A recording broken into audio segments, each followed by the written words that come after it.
जय हिंद, वंदे मातरम। नमस्कार साथियों, स्वागत है आपके अपने YouTube channel tricky number 1 classes में। मैं पाल प्रवीण। आज के वीडियो में बात करेंगे भूगोल यानी ज्योग्राफी। ज्योग्राफी के 100 क्वेश्चन इस वीडियो के माध्यम से कवर करेंगे, जो कि वन लाइनर हैं।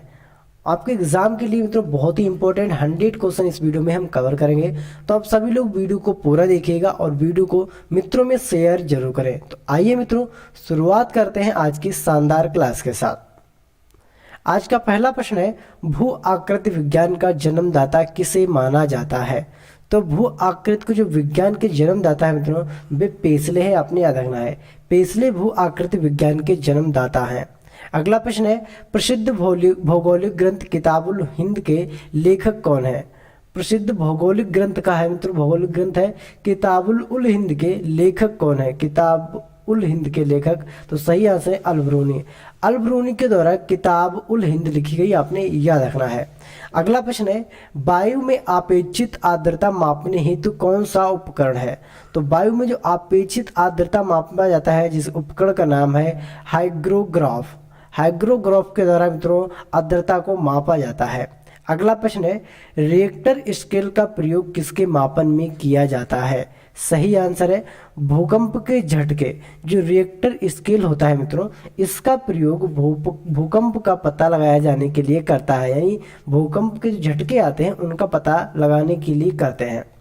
अगला प्रश्न है, भूकंप के एक ही समय पर आने वाले स्थानों को मिलाने वाली रेखा क्या कहलाती है? भूकंप के एक ही समय पर आने वाले स्थानों को मिलाने वाली रेखा क्या कहलाती है? सही आंसर है होमोसिस्मल। जो होमोसिस्मल है मित्रों, ये कहलाती है, आपने याद रखना है। अगला प्रश्न है, समान चुंबकीय झुकाव वाले स्थानों को मिलाने वाली रेखा क्या कहलाती है?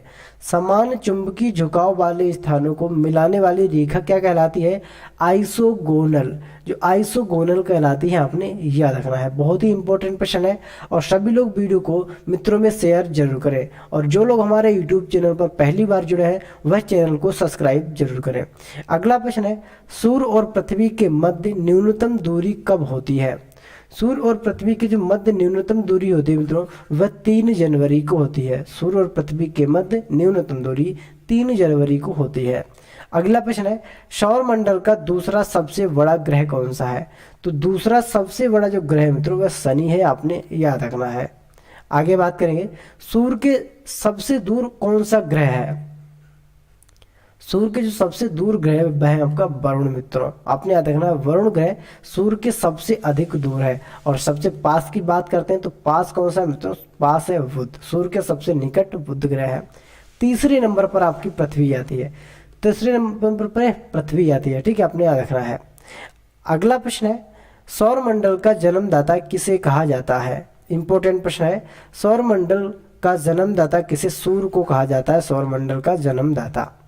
पृथ्वी की जुड़वा बहन कहे जाने वाले ग्रह का क्या नाम है? तो सही आंसर है शुक्र ग्रह को पृथ्वी की बहन कहा जाता है, यानी पृथ्वी की जुड़वा बहन कहा जाता है शुक्र ग्रह। और शुक्र ग्रह को भोर के तारे के नाम से भी जाना जाता है। भोर का तारा मित्रों किसको कहते हैं? शुक्र ग्रह को। अगला प्रश्न है, सुमेकर लेबी 9 धूमकेतु किस ग्रह से टकराया था? सुमेकर लेबी 9 धूमकेतु किस ग्रह से टकराया था? सही आंसर है बृहस्पति ग्रह से टकराया था। पृथ्वी के केंद्र में पाया जाने वाला चुंबकीय पदार्थ कौन सा है? तो निकल जो है मित्रों, ये पृथ्वी के केंद्र में पाया जाने वाला चुंबकीय पदार्थ है निकेल। अगला प्रश्न है, रेडियो संचार में प्रेषण एंटेना द्वारा उत्सर्जित संकेत प्रतिबंधित कहाँ होते हैं? सही आंसर है क्षोभ मंडल पर मित्रों, ये उत्सर्जित संकेत प्रतिबंधित होते हैं, आपने याद रखना है। आगे बात करेंगे, एक अंश देशांतर की सर्वाधिक दूरी कहां पर होगी? कर्क रेखा पर। तो कहां पर होगी मित्रों? सबसे अधिक दूरी कर्क रेखा पर होगी। उत्तरी प्रशांत महासागर में अंतरराष्ट्रीय तिथि रेखा के विचलन के क्या कारण है? तो इसका जो विचलन का कारण है मित्रों, एल्यूएशियन द्वीप। क्या है मित्रों? इसका एल्यूएशियन द्वीप के कारण अंतरराष्ट्रीय तिथि रेखा के विचलन का कारण है, आपने याद रखना है। आगे बात करेंगे, ऑस्ट्रेलिया महाद्वीप का सर्वोच्च पर्वत शिखर कौन सा है? इंपॉर्टेंट प्रश्न है। ऑस्ट्रेलिया महाद्वीप का सर्वोच्च शिखर कौन सा है? माउंट कोसियुको। कोसयुस्को, जो माउंट कोसयुस्को मित्रों ये सर्वोच्च पर्वत शिखर है, आपने याद रखना है। आगे बात करेंगे, किस महाद्वीप को पठारी महाद्वीप कहते हैं? इंपॉर्टेंट प्रश्न है। पठारी महाद्वीप किस महाद्वीप को होता है? अफ्रीका महाद्वीप को पठारी महाद्वीप भी कहा जाता है। एशिया महाद्वीप का सर्वोच्च पर्वत शिखर कौन सा है? तो एशिया महाद्वीप का जो सर्वोच्च पर्वत शिखर है मित्रों वह माउंट एवरेस्ट है, एशिया महाद्वीप का सर्वोच्च पर्वत शिखर। महाद्वीप और महासागर किस श्रेणी के उच्च वच हैं? बहुत ही इंपॉर्टेंट है। महाद्वीप और महासागर किस श्रेणी के उच्च वच है? तो सही आंसर है प्रथम श्रेणी की ये उच्च वच है। अगला प्रश्न है, प्लेट वर्तनिका सिद्धांत का प्रतिपादन किसने किया था? प्लेट वर्तनिका का सिद्धांत प्रतिपादन किसने किया था? सही आंसर है हैरी हेस के द्वारा। हैरी हेस के द्वारा प्लेट विपरिवर्तनी के सिद्धांत का प्रतिपादन किया गया था।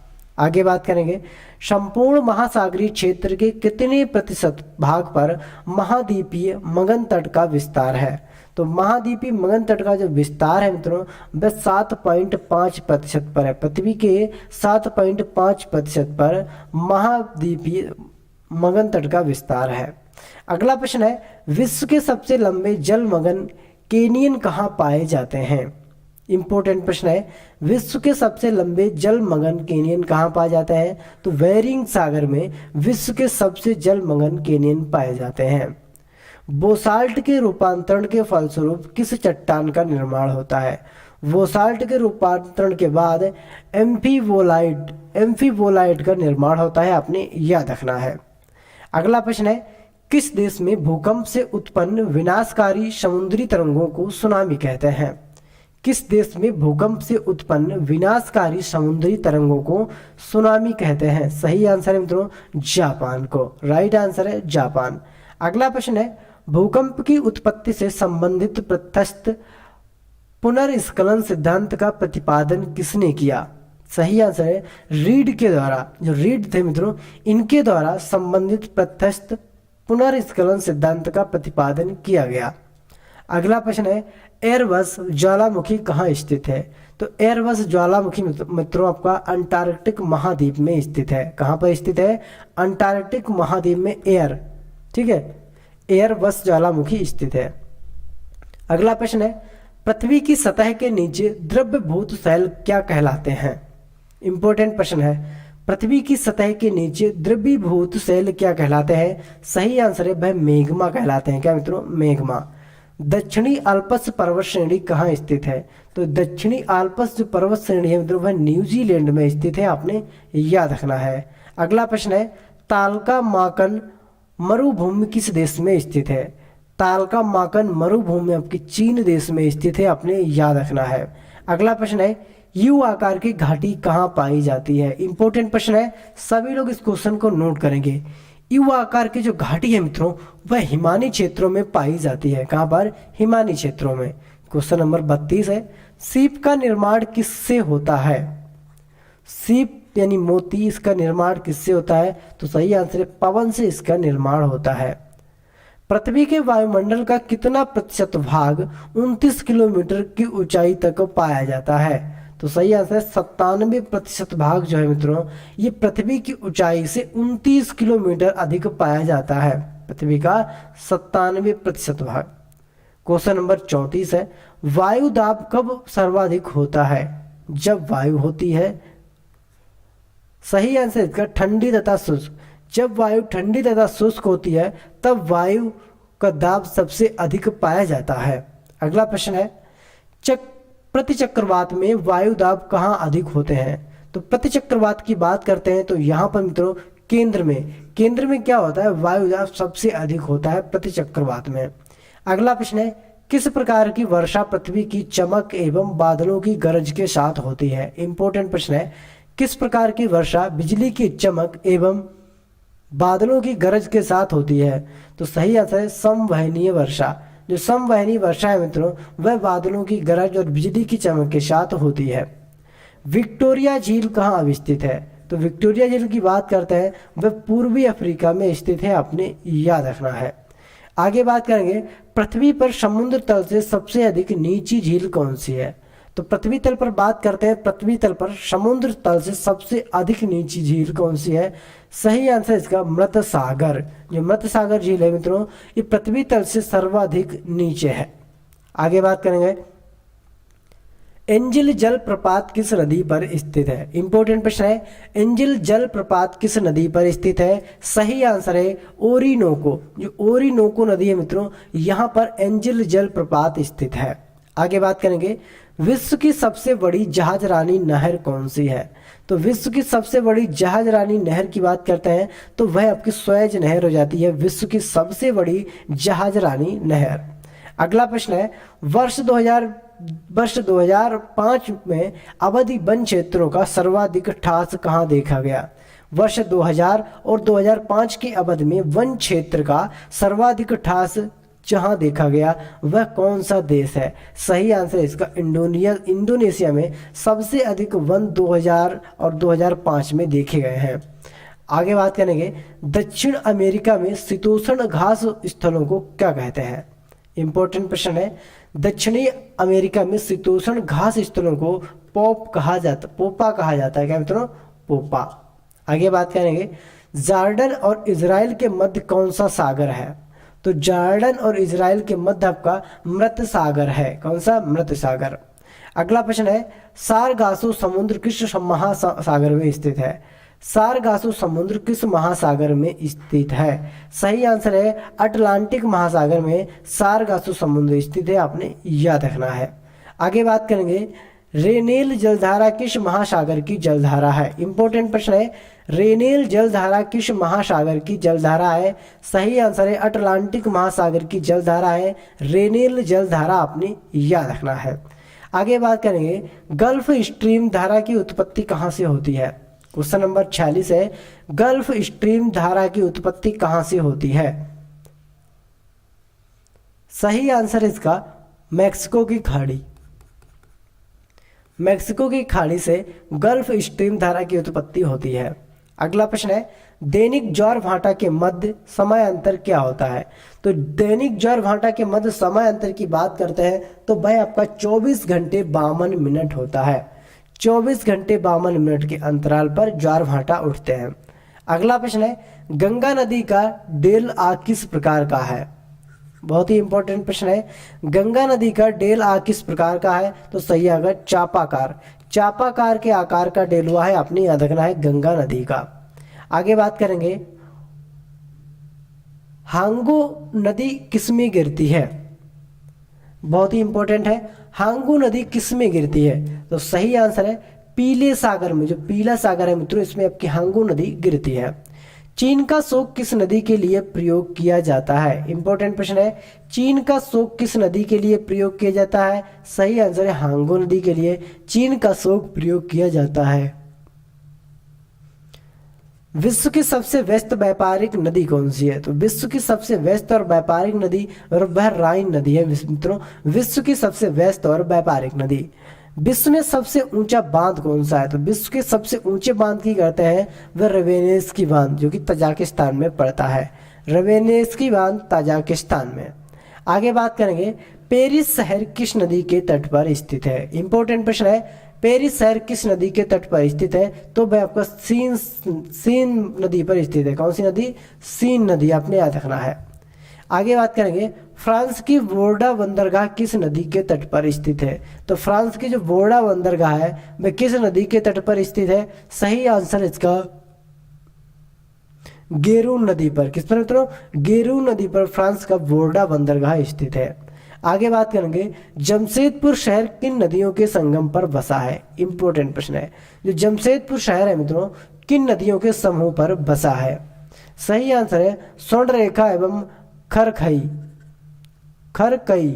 स्वर्ण रेखा एवं खरकई नदियों के संगम पर बना है। अगला प्रश्न है, प्रवाल भित्तियों की उत्पत्ति से संबंधित हिमानी नियंत्रण सिद्धांत का प्रतिपादन किसने किया था? तो इसका प्रतिपादन किया था डेली ने। किसने मित्रों? डेली ने इसका प्रतिपादन किया था। आगे बात करेंगे, तटीय प्रवाल भित्ति एवं स्थल खंड के बीच विकसित होने वाले लेगून को क्या कहा जाता है? इंपॉर्टेंट प्रश्न है, तटीय प्रवाल भित्ति एवं स्थल खंड के बीच विकसित होने वाले लैगून को क्या कहा जाता है? सही आंसर है वोट चैनल के नाम से इसको जाना जाता है।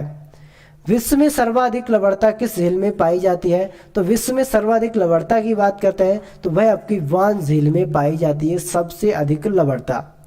आगे बात करेंगे मानसूनी प्रदेशों में सर्वाधिक वर्षा कहाँ होती है? तो मानसूनी प्रदेशों की बात करते हैं, यहाँ पर सबसे अधिक जो वर्षा होती है वह पूर्वोत्तर भारत में होती है। आपने याद रखना कहाँ पर? पूर्वोत्तर भारत में। अगला प्रश्न है रबड़ किस प्राकृतिक प्रदेश की उपज है? तो रबड़ मित्रों ये विश्ववती प्रदेश की उपज है। किसकी? विश्ववती प्रदेश की, अपने याद रखना है। अगला प्रश्न है दक्षिणी अमेरिका का मध्य चिली किसका उदाहरण है?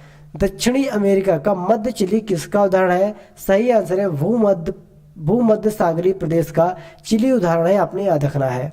आगे बात करेंगे ऊष्मा मानसूनी प्रदेश का सर्वाधिक विस्तार कहाँ पर है? ऊष्मा मानसूनी प्रदेश का सर्वाधिक विस्तार कहाँ है? सही आंसर है एशिया में सबसे अधिक इसका विस्तार है। कांगो घाटी में किस प्रकार की जलवायु पाई जाती है? तो कांगो नदी में बात करते हैं किस प्रकार की घाटी में किस प्रकार की जलवायु पाई जाती है? वह आपकी है विषुवतीय जलवायु।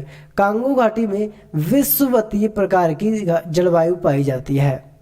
अगला प्रश्न है मानसूनी प्रदेश को क्या कहा जाता है? बहुत ही इंपॉर्टेंट प्रश्न है, मानसूनी प्रदेश को क्या कहा जाता है?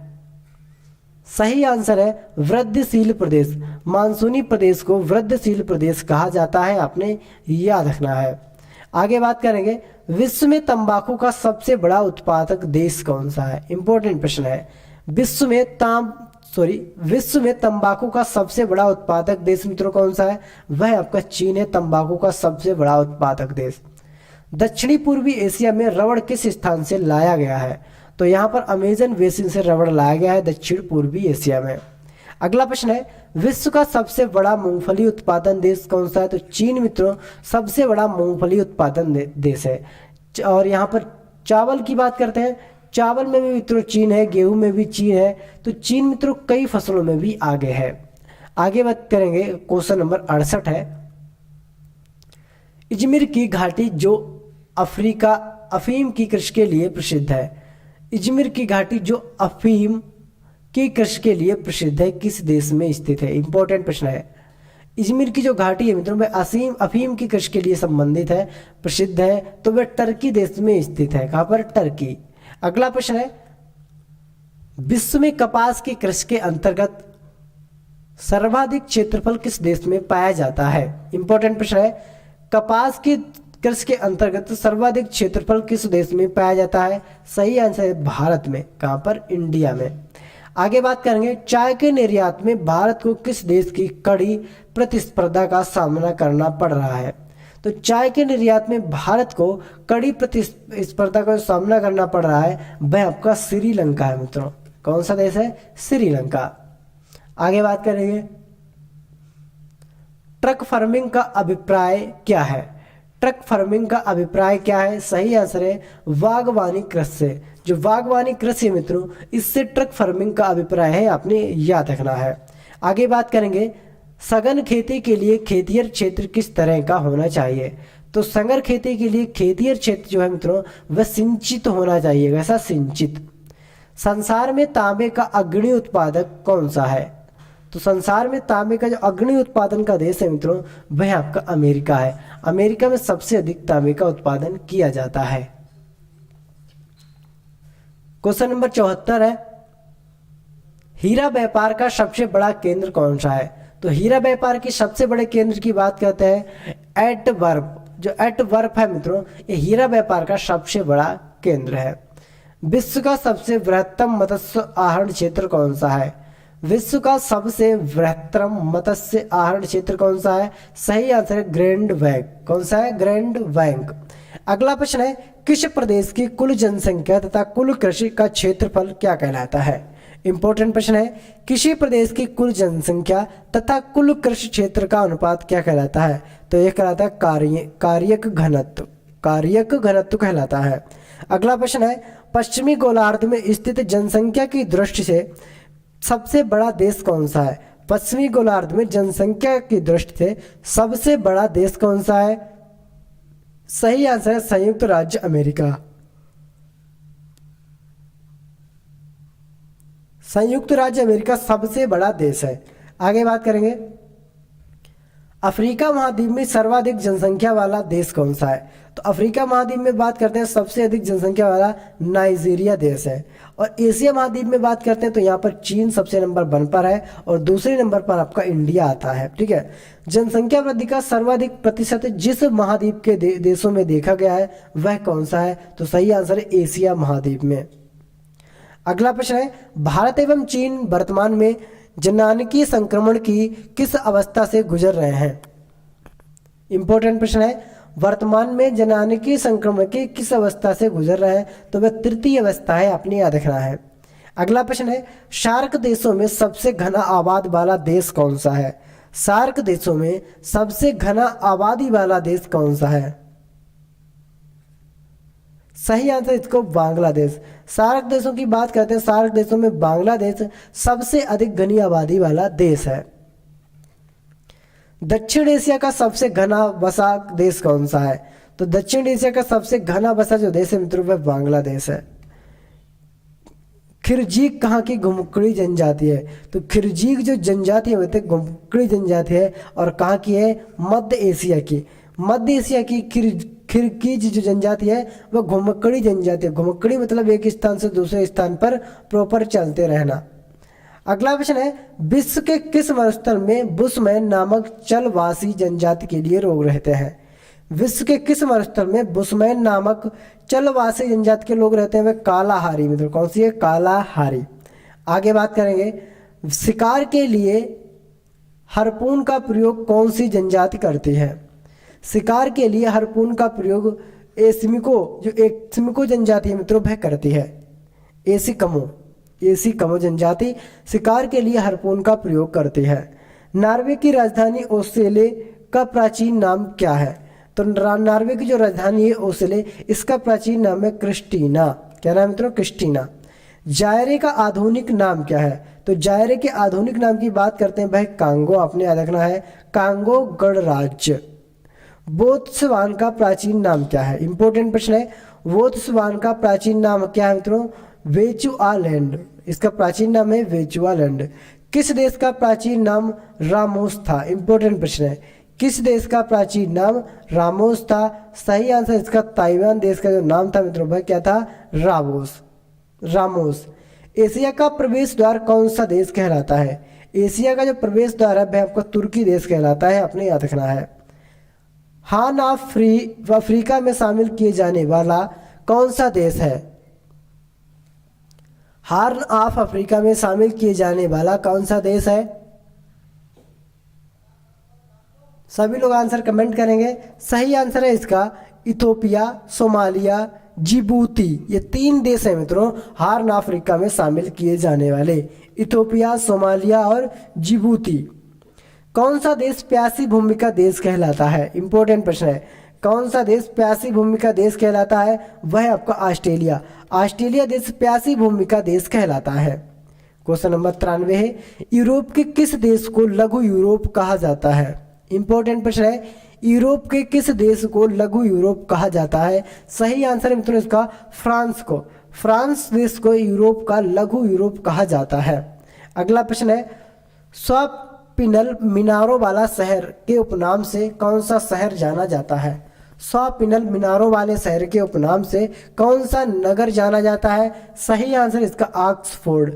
जो ऑक्सफोर्ड है मित्रों इसका जो उपनाम है मित्रों वह कौन सा है? स्वापिनल मीनारों वाला। स्वापिनल मीनारों वाला जो शहर है वह ऑक्सफोर्ड को जाना जाता है। निसी शहर के नाम से कौन सा जाना जाता है? तो निसी शहर के नाम से कौन सा जाना जाता है? सही आंसर इसका लहासा। लहासा को निसी शहर के नाम से जाना जाता है, अपने याद रखना है। आगे बात करेंगे, किस शहर को पूर्व का प्रवेश द्वार कहा जाता है? इंपॉर्टेंट प्रश्न है, किस शहर को पूर्व का प्रवेश द्वार कहते हैं? सिंगापुर को पूर्व का प्रवेश द्वार कहते हैं। अगला प्रश्न है, ब्राजील का मैनचेस्टर कौन कहलाता है? इंपॉर्टेंट प्रश्न है, ब्राजील का जो मैनचेस्टर है वह साओ पालो कहलाता है। साओ पालो ब्राजील का मैनचेस्टर कहलाता है। इंग्लैंड का बगीचा कौन कहलाता है? तो जो कैंट है मित्रों, कैंट को इंग्लैंड का बगीचा कहा जाता है। अगला प्रश्न है, दक्षिण पूर्व एशिया का स्थल अवरुद्ध देश कौन सा है? स्थल अवरुद्ध देश कौन सा है? वह लाओस। कौन सा? लाओस दक्षिण पूर्व एशिया का स्थल अवरुद्ध देश है। क्वेश्चन नंबर 100 है, क्षेत्रफल की दृष्टि से विश्व का सबसे बड़ा भू अवेष्टित देश कौन सा है? क्षेत्रफल की दृष्टि की ऐसे बात करते हैं तो सबसे बड़ा भू अवेष्टिम देश कौन सा है? वह आपका है मंगोलिया देश। कौन सा? मंगोलिया। लैंड लॉक्ड कंट्री के नाम से जो है मित्रों वह आपका मंगोलिया देश आपने याद रखना है। तो ये थे मित्रों आपके भूगोल के इंपॉर्टेंट 100% जो आपके एग्जाम के लिए बहुत ही इंपॉर्टेंट है। अगर आप हमारी क्लास में पहली बार जुड़े हैं तो चैनल को सब्सक्राइब जरूर करें। मिलते हैं अगली वीडियो में, तब तक के लिए जय हिंद जय भारत।